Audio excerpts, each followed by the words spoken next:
This video is brought to you by the FMB shop, where you can find some of the best Scale 400 models. Find the link in the video description below. When the past, present and future gets together in one aircraft, well, that does sound like it could get interesting, and thanks to the great prices of the FMB shop we can dig into this and take a look at this aircraft model.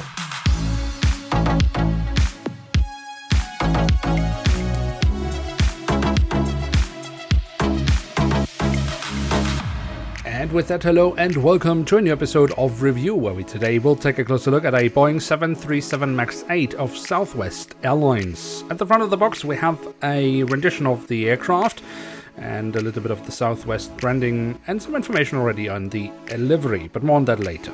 On the back side of the box we then continue the overall theme of the box design, so integrating graphic elements of the livery, and of course we also once more have the rendition of the aircraft. So with no further ado, let's take a closer look inside and at the aircraft model itself.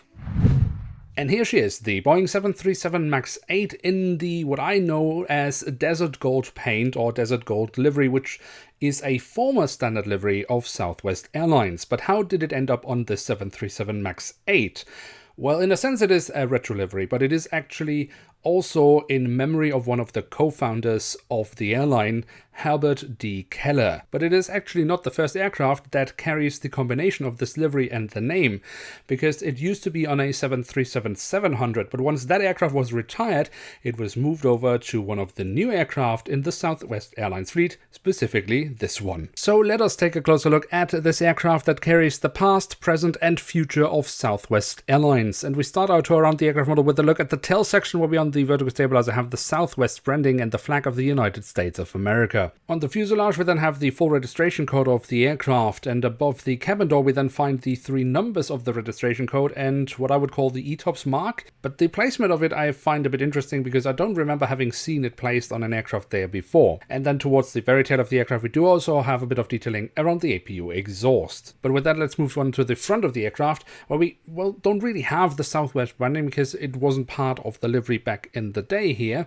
but we do have loads of small hatches, sensors, static boards and markings, so that is quite lovely. And of course, most importantly, underneath the cockpit windows we have the name of the aircraft, and as I said, this aircraft is named after Herbert D. Keller, one of the co-founders of the airline. Now, before we go on with the cockpit section, we should take a quick look at the top of the fuselage, where we find some lovely physical antennas and also a set dome. However, with the set dome, neither the shape nor the size is actually correct, but it is close enough to be somewhat acceptable, I would say. And we do also find some printed details here on top of the fuselage, so we have a lovely combination of physical and printed details here.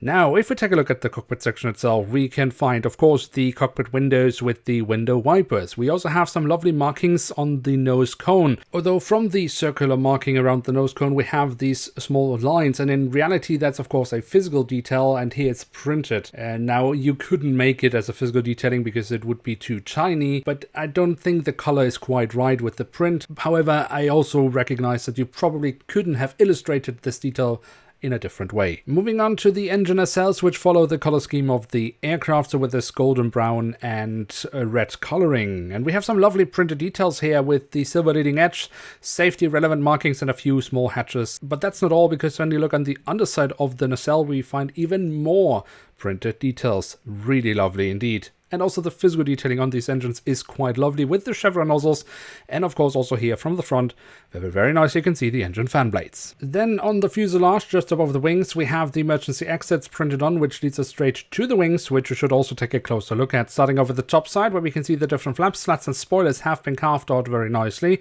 We have the markings as to where to walk on the wing and the markings for the emergency exit printed on. And while we won't find any more printed details on the underside of the wings, we have some lovely physical detailing here.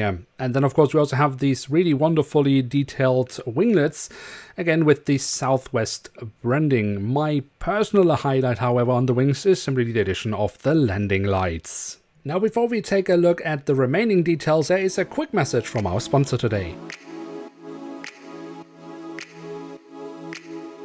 Hi, if you are looking for new Scale 400 models, then look no further. The FMB shop has got you covered with some of the best brands in the business. NG models, JC Wings, and of course Gemini Jets are within their portfolio.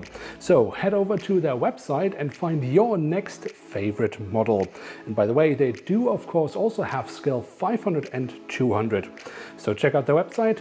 The link to that is in the video description below.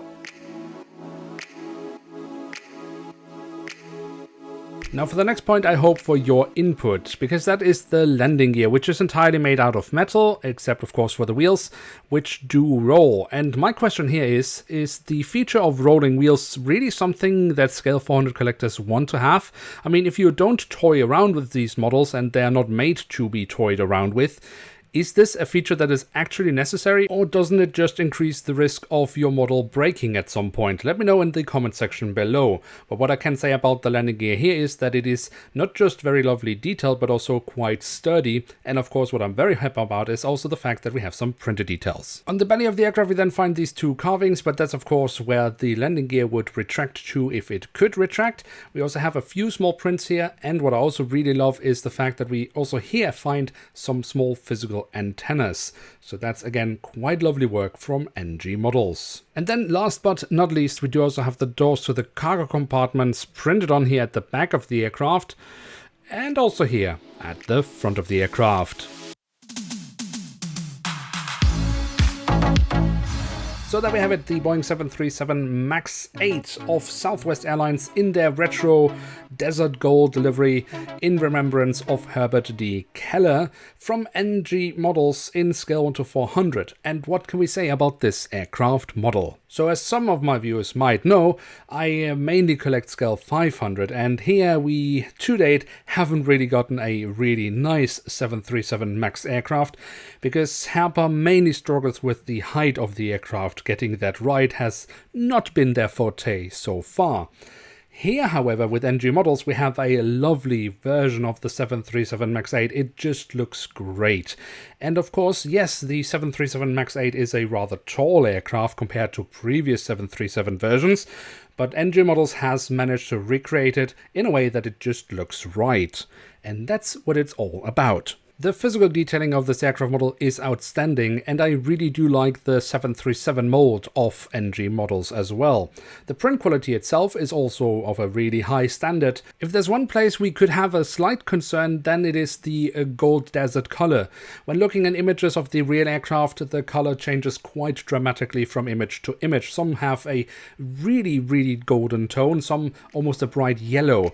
Personally, I think NG models is correct with the color here, but take a look at it yourself and make up your mind to see if you are also happy with the color on the aircraft model. But yeah, as I said, I'm quite happy with it, and therefore I would say it is worth having in one's collection. And with that, we have reached the end of today's episode. If you have enjoyed this video, then don't forget to leave a like, and if you are new around here, why not hit subscribe? With that, I would like to say thank you very much for watching, hope to see you soon again. I'm checking out, and bye.